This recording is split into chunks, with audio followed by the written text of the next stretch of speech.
The killer frogs are back!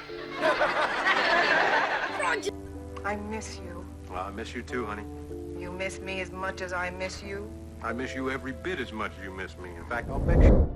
Silver Spoons looked like a fantasy. A mansion filled with toys, a father who never grew up, a train running through the living room, but behind the wealth and laughter, everything was broken. The star was exploited by his own father. The network tried to call it twice. And one actor, he walked off set and never came back. These are 20 secrets you didn't know about Silver Spoons. And the bonus, the train that made the show famous, almost killed the cast on day one. Number 20. Ricky Schroeder's father stole his entire salary. Okay, I see you're leaning toward my father's philosophy here. But that's good. You see, I want my business. I hate to admit it, Rick, but you sure are lucky. Just you and your dad palling around on a ski weekend. Ricky Schroeder was 12 years old when Silver Spoons premiered. He was already a movie star, having appeared in The Champ opposite Jon Voight. He was the highest paid child actor on television, earning $25,000 per episode, and he never saw a penny of it. His father, Richard Schroeder Sr., controlled every aspect of his son's career and finances. As Ricky's legal guardian and manager, he had complete access to the money, and he spent it all, not on savings accounts or trust funds, on cars, vacations, business ventures that failed. A lifestyle funded entirely by his 12-year-old son's labor. California had the Coogan Law, designed to protect child actors' earnings after Jackie Coogan was famously robbed by his parents. But the law only required 15% of earnings to be set aside. The rest was fair game. Schroeder Sr. exploited that loophole completely. Young Ricky worked 14-hour days, 5 days a week, carrying an entire sitcom on his shoulders while his father lived like a millionaire. The cast knew something was wrong. They saw Ricky wearing the same clothes repeatedly while his father showed up in new luxury cars, but nobody intervened. It wasn't until Ricky turned 18 and demanded access to his accounts that he discovered the truth. Everything was gone. Over $2 million vanished. The betrayal destroyed their relationship permanently. Ricky later said the hardest part wasn't losing the money. It was realizing his childhood was bought and stolen by the person supposed to protect him. Number 19.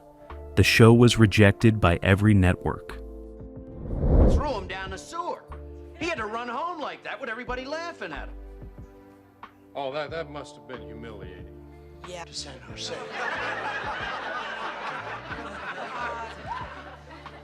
This is so sudden. I'd have to move away.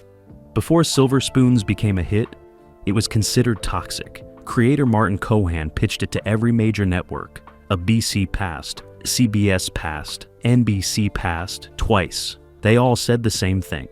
A show about a rich kid living with his immature father in a mansion full of toys. Who would watch that? It was tone deaf, they argued. America was in a recession. Unemployment was high. People didn't want to watch wealthy people play with expensive toys. They wanted relatable struggles. Cohan disagreed. He believed audiences wanted escape, not reality. They wanted to see a world where childhood never ended, where money wasn't a problem, where fathers and sons could be best friends. But no one would listen. For 18 months, the script sat in development hell. Then NBC had a problem. Their Saturday night lineup was dying. They needed something fast, cheap, and family-friendly to fill the slot. Desperate, they pulled Silver Spoons from the rejection pile. They gave it a 6-episode order, a terrible time slot, and zero promotional budget. They expected it to fail quietly. Instead, it became one of the highest-rated shows on television. Within 3 months, Silver Spoons were a cultural phenomenon.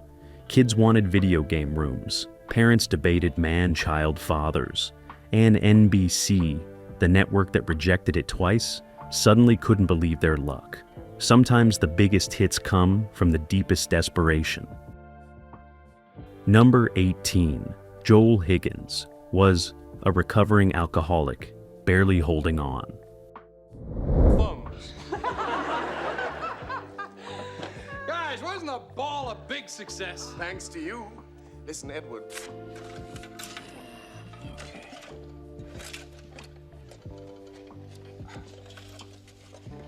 Joel Higgins played Edward Stratton III, the lovable man-child father who never grew up. On screen, he was goofy, optimistic, and endlessly playful. Off-screen, he was drowning. Higgins had been sober for 2 years when Silver Spoons started filming. 2 years clean after decades of heavy drinking that had destroyed his first marriage, derailed his Broadway career, and left him bankrupt. The role was his last chance. He knew it. The producers knew it, and the pressure was crushing. During season 1, Higgins attended AA meetings between takes. He kept a sponsor on speed dial. Some days he'd finish a scene and lock himself in his trailer, shaking, fighting the urge to drink. The mansion set, filled with toys and games and childish joy, felt like a prison to a man battling adult demons. Ricky Schroeder later said he sensed something was wrong with Higgins, but didn't understand what. He just knew some days Joel seemed distant, sad, like he was somewhere else entirely. Higgins never relapsed during the show's run, but it was close, multiple times. Years later, he admitted Silver Spoons saved his life, not despite the struggle, but because of it. Playing a man who refused to grow up forced Higgins to confront what growing up actually meant. And for the first time, he chose sobriety over escape. The character was a fantasy. The man playing him was fighting for survival. And somehow, both made it through. Number 17. NBC tried to cancel it after season 1. When I was a little girl, he'd sweep into Columbus in his army uniform from some spot halfway around the world and absolutely hip. You can do it. Well, I don't know. Well, sure you can, honey. Anybody who can read and count can deal black. Silver Spoons was a hit. Top 20 in the ratings, beloved by critics, merchandising gold. And NBC wanted it dead. The problem wasn't quality or viewership. It was money. The show was expensive. The mansion set was massive, requiring constant maintenance. The train cost a fortune to operate and insure. Child labor laws meant limited shooting hours. And Ricky Schroeder's salary kept increasing. NBC executives ran the numbers and decided the profit margins were too thin. They'd rather cancel a hit and replace it with something cheaper. Martin Cohan was blindsided. He begged for a chance to cut costs. The network refused. They wanted the time slot for a new action series they believed would be bigger. Then something unexpected happened. Fans revolted. This was before social media, before online campaigns. But somehow, word spread. Kids wrote letters, parents called local affiliates, schools organized petitions. NBC received over 50,000 pieces of mail in 3 weeks, all demanding Silver Spoons stay on the air. The new action series tested poorly. Sponsors threatened to pull out if the network canceled a family show for something violent. NBC blinked. They renewed Silver Spoons for season 2, but with conditions. Smaller budget, fewer episodes, no guarantees beyond 1 season. The show that almost died became the show that couldn't be culled, because sometimes audiences have more power than executives want to admit. Number 16. Passionate summer romance. Well, Veronica, now Edward is having a mad. Just going over your notes and oh, excuse me. No, Kate, this is my personal secretary, Kate Summers. Kate, this is my...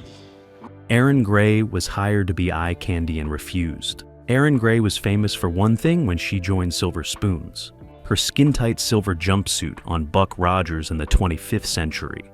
She was a sci-fi SX symbol, hired to look beautiful and say her lines.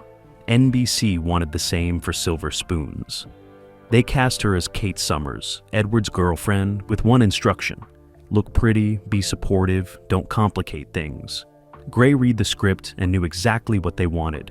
Another decorative girlfriend with no personality, no agency, no purpose beyond reacting to men. She took the role anyway, then immediately started fighting to change it.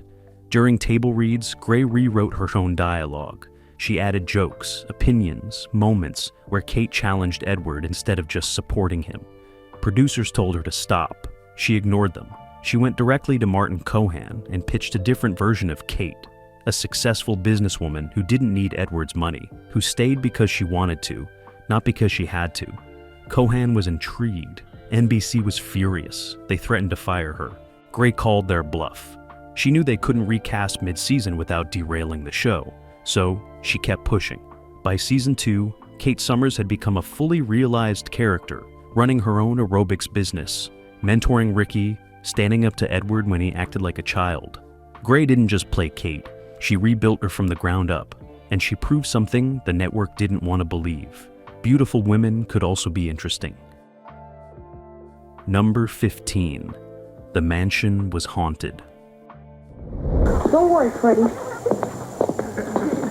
We'll protect you from the vicious clown. Go fix you some nice hot cocoa. With marshmallow. The Silver Spoons mansion wasn't built for the show. It was a real location, a sprawling estate in Los Angeles that had been used for dozens of productions over the years. And according to the cast and crew, it was actively haunted. It started small, props moving between takes, lights flickering in empty rooms, doors closing by themselves. Everyone laughed it off as old building quirks. Then the incidents escalated. During night shoots, crew members reported hearing children laughing in locked wings of the mansion. Sound technicians captured unexplained voices on tape, whispers that weren't from any actor. One camera operator quit after seeing a figure in Victorian-era clothing walk through a wall. Ricky Schroeder admitted he refused to be alone in certain parts of the house. He'd make production assistants escort him to the bathroom, wait outside, and walk him back. He wasn't joking, he was genuinely terrified. Joel Higgins tried to dismiss it as imagination and exhaustion, until one night he was rehearsing lines alone in the study and felt someone sit down next to him. He turned. No one was there, but the chair cushion was compressed, like someone invisible was watching him. Higgins walked off set and didn't return until the next day. Production brought in a paranormal investigator who confirmed the mansion had a history. 3 deaths on the property, including a child in the 1920s. The show never publicized any of this, but the cast knew, and they counted down the days until they could leave that place forever. Number 14. Alfonso Ribeiro was cast because he made Ricky laugh. Why'd you get into computers? Well, see, computers are the wave of the future. People are already playing video games on them. See his nose. Where? Right there. Those geese just flew into his nostril. How come you were above? Alfonso Ribeiro joined Silver Spoons in season 3 as Alfonso Spears, Ricky's best friend, but he almost didn't get the role. The producers wanted someone older, taller, more traditionally cool. Ribeiro was small, young-looking, and came across as too eager in his audition. They passed on him, twice. Then Ricky Schroeder intervened. He had met Ribeiro at a charity event, and the two had clicked instantly. Ricky told producers he wanted Alfonso on the show.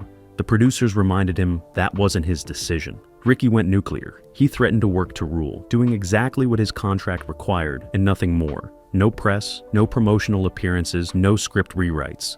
For a show that depended on his cooperation, it was a death threat. The producers brought Ribeiro back for a chemistry test with Schroeder. They read one scene. Ricky started laughing so hard he couldn't finish his lines. It was genuine, unscripted joy. The producers looked at each other and knew that chemistry couldn't be faked. Ribeiro got the part, and the show transformed overnight. Suddenly, Ricky had someone his own age to play off, someone who understood the weird pressure of being a child star. Their friendship on screen was real because their friendship off screen was real. Years later, Ribeiro said Ricky saved his career twice, once by demanding he be hired, and again by teaching him how to survive child stardom without losing yourself. Some friendships are written in scripts, others are written about survival. Number 13. The train derailed. During filming. Ned Stratton! Hey, how you doing, buddy? Yeah, you doing anything tonight? Are you busy? I'm not either. Hey, what? I could console you a whole lot more if we got married. Married? I have my own. The train that ran through the Stratton mansion wasn't a toy. It was a fully functional, rideable locomotive that weighed over 2,000 pounds. And one day during season 2, it derailed at full speed with cast members on board. The scene called for Ricky and Edward to ride the train through the living room while discussing a problem at school. Simple, adorable, perfect for the show's wholesome brand. They'd filmed similar scenes dozens of times without incident.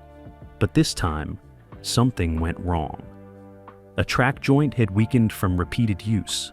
No one noticed during the safety check. The train entered the turn at normal speed. The joint failed. The locomotive jumped the tracks and slammed into a support beam. Ricky and Joel were thrown forward. Ricky hit his head on the train's front panel. Joel's shoulder slammed into the control box. Both were injured. Production shut down immediately. Paramedics were called. Ricky had a mild concussion. Joel had torn ligaments. The insurance company launched an investigation. They discovered multiple safety violations, tracks that hadn't been properly maintained, weight limits that had been exceeded. NBC was furious. The train, the show's most iconic element, was grounded permanently.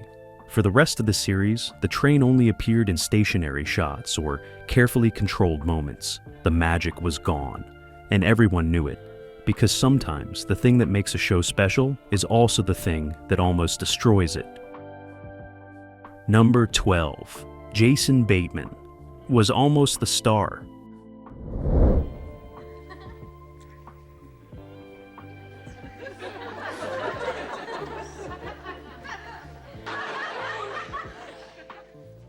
Hey, Moose. Biff. Come here. Before Ricky Schroeder was cast, the role of Ricky Stratton was offered to someone else. Jason Bateman. He was 11, already a working actor with Little House on the Prairie credits, and producers loved his audition. He was funny, natural, and had perfect comic timing. They wanted him. But Bateman's family said no. His father, Kent Bateman, was a producer and director who understood the industry's dark side. He knew what child stardom did to kids. The hours, the pressure, the loss of normalcy. He'd watched other child actors crack under the weight. So, when Silver Spoons offered Jason the lead role in what was clearly going to be a major series, Kent turned it down. Jason was devastated. He wanted the role, wanted the money, wanted to be a star, but his father refused to negotiate. Years later, Jason admitted his father's decision saved him. While Ricky Schroeder was working 14-hour days and having his salary stolen, Jason was in school, playing sports, having a childhood. He kept acting, but on his family's terms, with boundaries and protection. When Jason eventually became a star on Arrested Development as an adult, he had none of the trauma that plagued child stars of the 80s. He credited his father for choosing his well-being over opportunity. Sometimes the role you don't get is the one that saves your life. And sometimes parents who say no are the ones who love you most. Number 11. The show changed networks and no one noticed. The killer frogs are back! I miss you. Well, I miss you too, honey. You miss me as much as I miss you. I miss you every bit as much as you miss me. In fact, I'll bet you. After 4 successful seasons on NBC, Silver Spoons did something almost unheard of.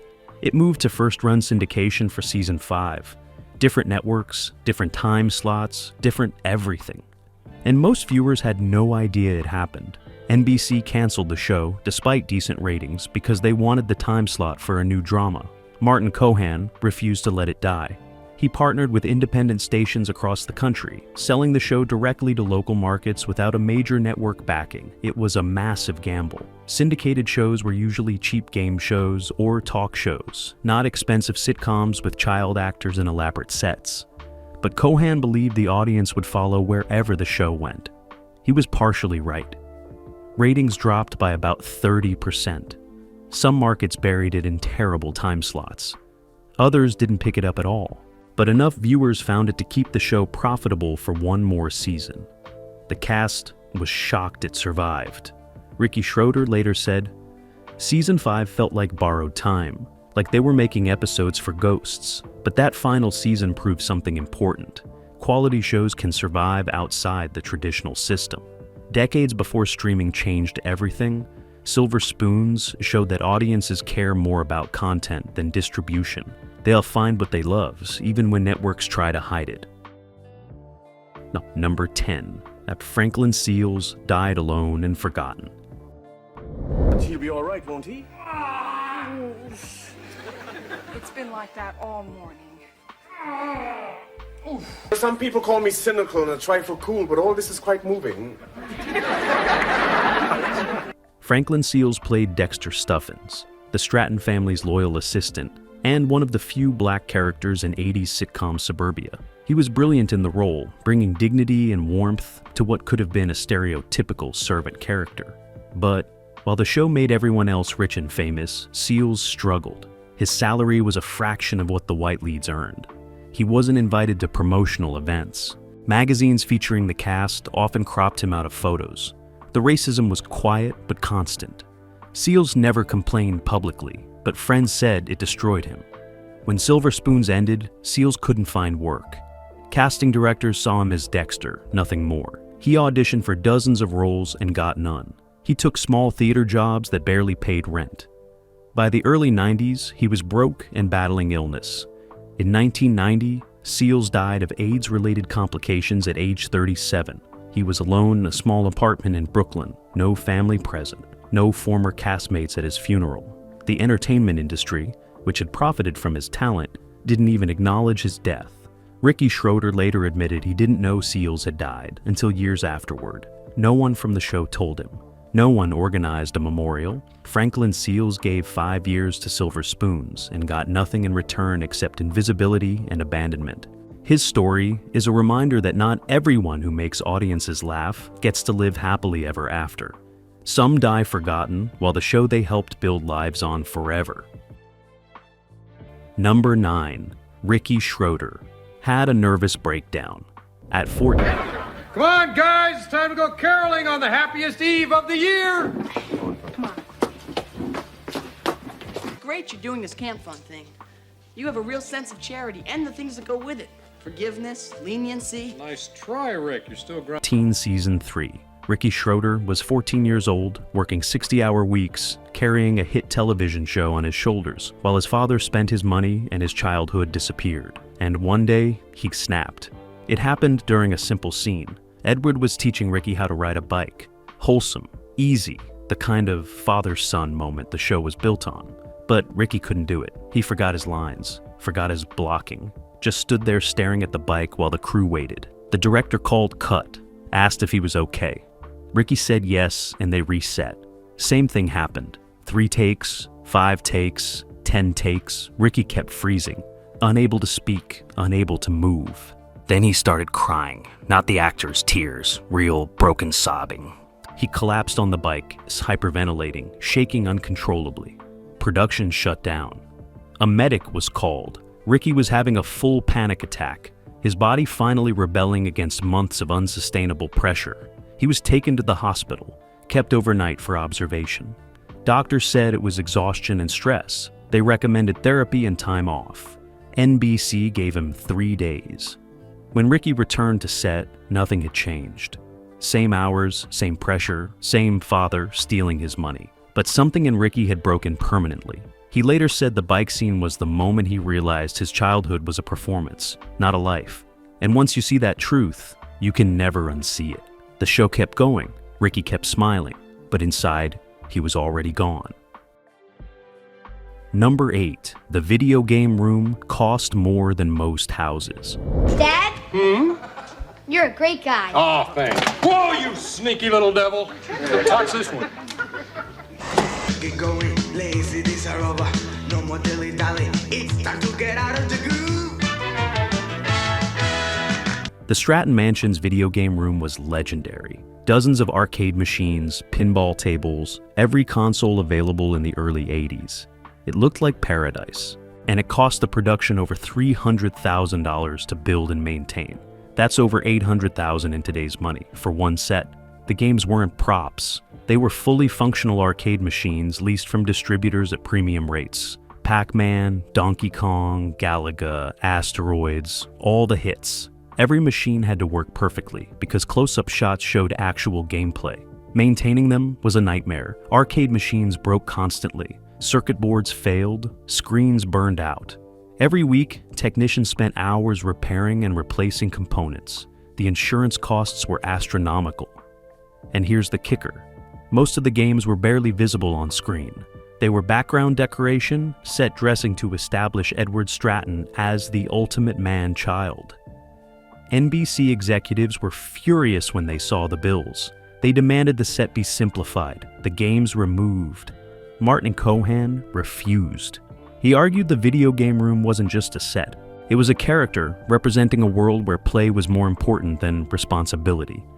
The network backed down, but slashed budgets elsewhere. Actors got smaller trailers, crew meals got cheaper, special effects were cut. All so a fictional billionaire could have a room most viewers would only see for seconds at a time. It was absurd, wasteful, and somehow perfect. Because Silver Spoons was never about making sense. It was about selling a fantasy so expensive even the production couldn't afford it. Number 7. Joel Higgins and Ricky Schroeder stopped speaking. After season 4, Duty calls at the atomic Fishing trip? Dad, you guys get up way too early. Oh. Did you have a good time with Donna last night? Yeah. for 4 seasons, Joel Higgins and Ricky Schroeder played father and son with genuine warmth and chemistry. Off-screen, they barely tolerated each other by the end. The breakdown started in season 3 when Ricky began questioning scripts, suggesting changes, challenging directors. He was 13 and starting to understand he had power. Higgins, still fighting his own demons, resented it. He saw Ricky as a spoiled kid who didn't appreciate what he had. Ricky saw Higgins as an adult who should have protected him, but didn't. The tension exploded during season 4 over a storyline where Edward started dating seriously. Ricky felt betrayed, not the character, the actor. He'd bonded with Joel as a surrogate father figure, while his real father exploited him. Now, Joel was pulling away, focusing on his own character arc, leaving Ricky emotionally abandoned. They had a screaming match in Joel's trailer. Ricky accused Higgins of only caring about himself. Higgins told Ricky he wasn't actually his father and needed to stop expecting him to be. After that, they only spoke when cameras were rolling. Between takes, they stayed in separate areas. During the 5th season in syndication, their scenes together were minimal, partly by design. When the show finally ended, they didn't say goodbye, didn't exchange numbers, just walked away. 30 years later, they still haven't reconciled. Because sometimes the family you play on TV can't survive the reality of who you actually are. Number 6. The show predicted reality TV. Judge Harold S. Nutterman.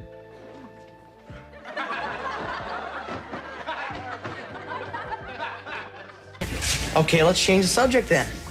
Do you want to go out with me? Thanks, but I don't really date. Season 4, Episode 18. A documentary crew comes to the Stratton mansion to film a day in the life of Edward and Ricky. The episode was shot mockumentary style, cameras following the characters, breaking the fourth wall, showing real moments between scripted scenes. It aired in 1985. The real world wouldn't premiere for 7 more years. The survivor was 15 years away, but Silver Spoons accidentally created a template for reality television. The episode showed Edward and Ricky arguing with the crew, manipulating what was filmed, performing for the cameras while pretending to be authentic. It was satire, mocking the idea that cameras could ever capture real life. But it was also a prophecy. The deep-fried every reality show trick was there. The confessional interviews, the manufactured drama, the characters aware they were being watched and performing accordingly. Critics at the time called the episode gimmicky and strange. Viewers loved it. Ratings spiked. NBC considered making it a recurring format, but decided it was too risky, too different from the standard sitcom formula. Decades later, television scholars cite that episode as one of the earliest examples of scripted television, predicting the reality boom. Martin Cohan never claimed to invent anything. He just wanted to try something different for 1 week. But in doing so, he showed the future of television, a world where the line between performance and reality would blur until no one could tell the difference anymore. Number 5. Alfonso Ribeiro created the Carlton dance on silver spoons.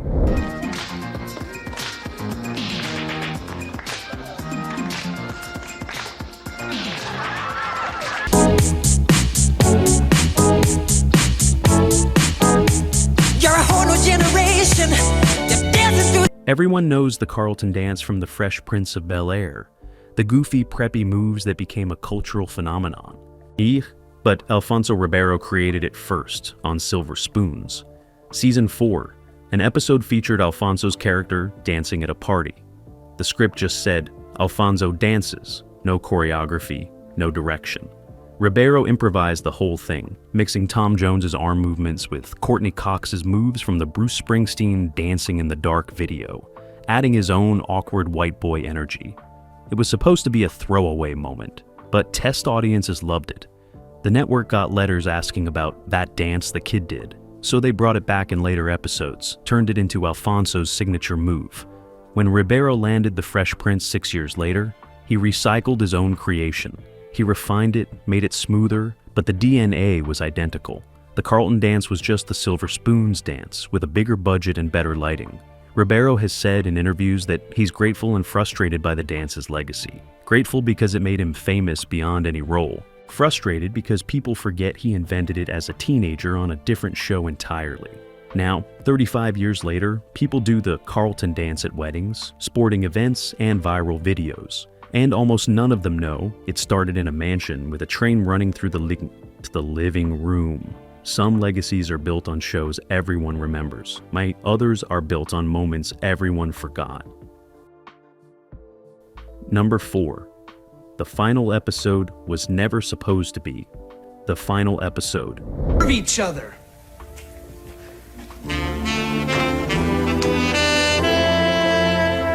I don't know about it. You know where she is?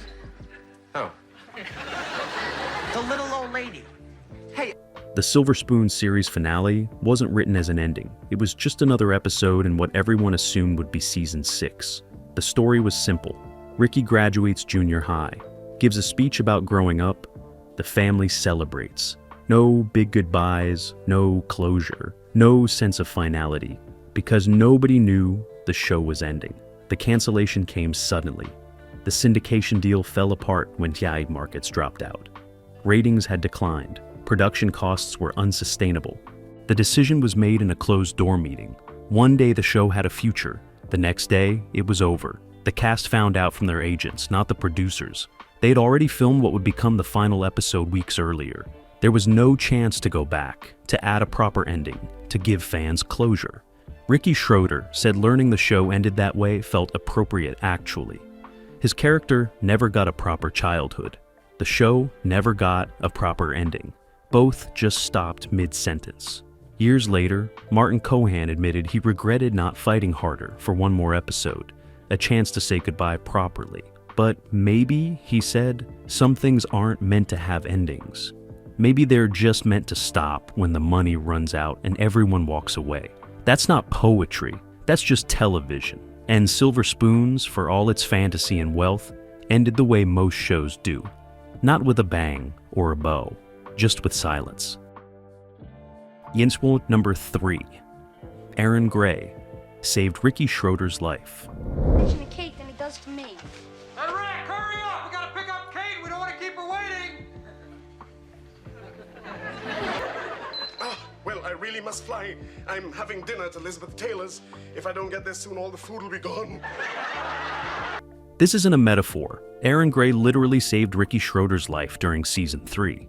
They were filming a scene in the mansion's indoor pool. Ricky was supposed to dive in, swim to the edge, deliver his lines. Simple. He'd done it multiple times in rehearsal. But during the actual take, something went wrong. Ricky dove in and didn't surface. At first, everyone thought he was joking, staying underwater for effect. 5 seconds passed. 10 seconds. Erin was standing poolside and knew immediately something was wrong. She dove in fully clothed, grabbed Ricky, pulled him to the surface. He was unconscious. She dragged him out of the pool while screaming for help. A set medic performed CPR. Ricky coughed up water and came to, confused and terrified. Later, doctors determined he'd hyperventilated before diving.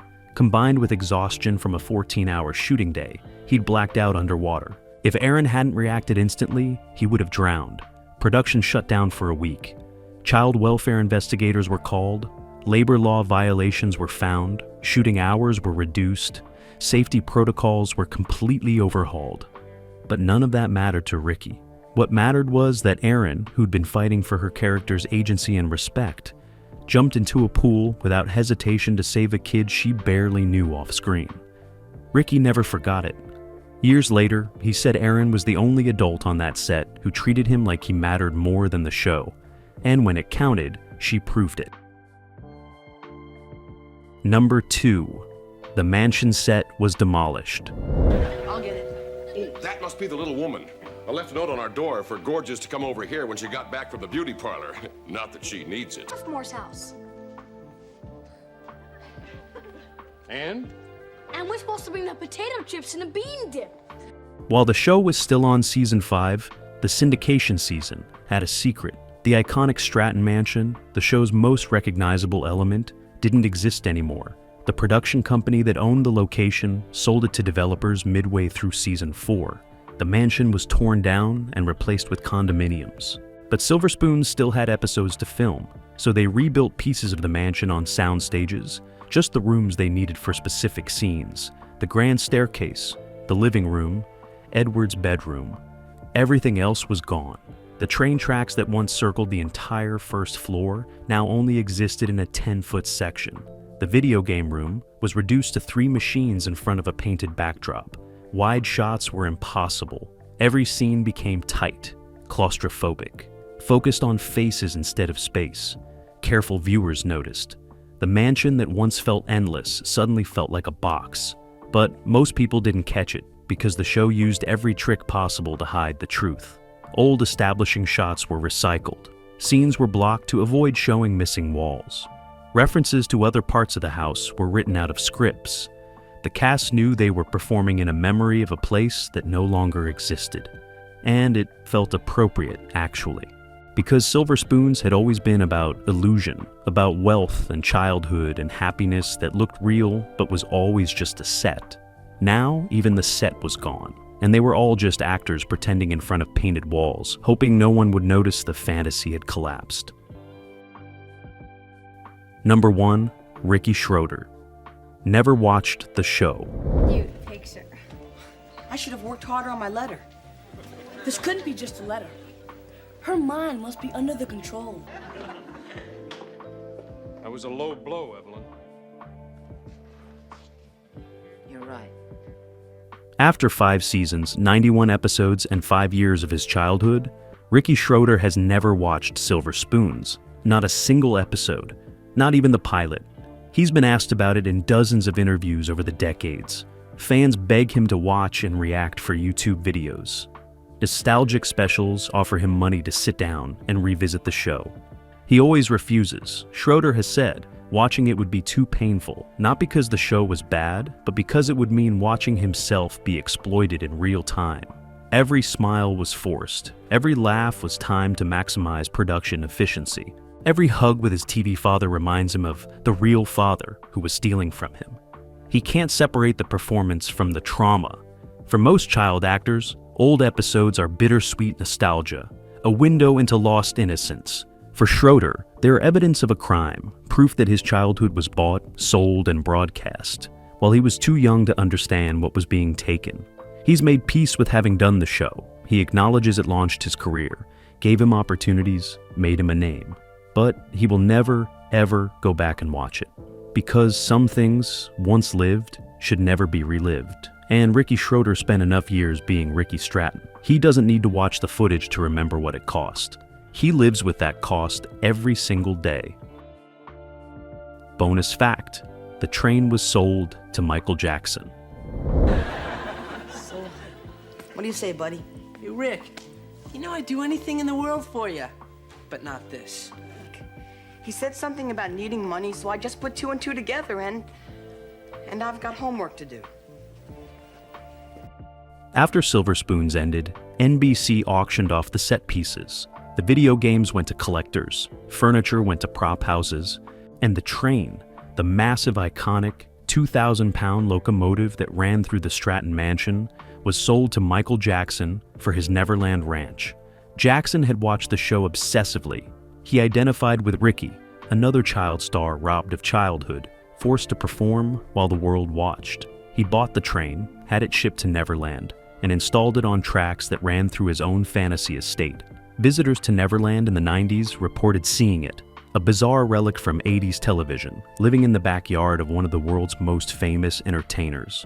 After Jackson died, the train was auctioned again, part of the Neverland estate sale. A private collector bought it. Its current location is unknown, but somewhere, that train still exists, carrying the ghost of two childhoods that were bought, sold, and displayed for the world's entertainment. One is fictional, one tragically real. Silver spoons sold a fantasy of wealth and endless childhood.